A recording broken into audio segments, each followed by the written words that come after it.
समृद्धी फक्त पैशांबद्दल नाही, ती विचारांबद्दल आहे. तुमच्या मनात समृद्धी आहे का? सर्वांना पैसा, संधी, यश हवे आहे, पण महत्त्वाचे हे आहे की आपण आतून समृद्धी स्वीकारण्यास तयार आहोत का?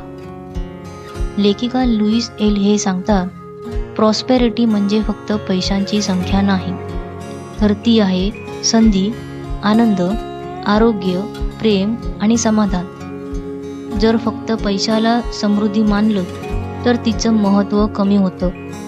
आपल्यापैकी अनेकांनी लहानपणी ऐकलं असेल, पैसा कमावणं कठीण आहे, जास्त पैसा म्हणजे लोभ. हे विचार मनात खोलवर बसतात आणि नकळतपणे आपण स्वतःला मर्यादित ठेवतो. प्रॉस्पेरिटी सुरू होते एका स्वीकाराने, मी भरभराटीस पात्र आहे.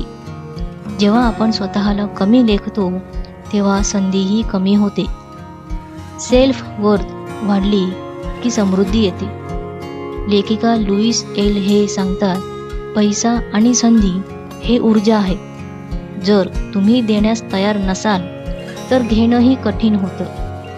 कृतज्ञता आणि उदारता समृद्धीचा प्रवाह वाढवतात. दररोज तक्रार केली तर कमतरता वाढते आणि दररोज आभार मानले तर संधी वाढतात. प्रॉस्पेरिटी ही मानसिक सवय आहे. आजपासून दररोज म्हणा, मी अमर्याद संधींसाठी खुला आहे. दिवसात एकदा तरी एखाद्या गोष्टीबद्दल मनापासून आभार माना.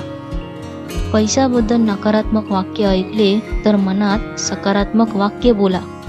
समृद्धी बाहेरून येत नाही, ती आतून सुरू होते. लक्षात ठेवा, तुम्ही अमर्याद शक्यतांचे पात्र आहात. पैशाच्या मागे धावू नका, समृद्धीचा विचार करा. व्हिडिओ आवडला तर लाईक, शेअर, सबस्क्राईब करा. पुन्हा भेटूया पुढच्या व्हिडिओमध्ये. धन्यवाद.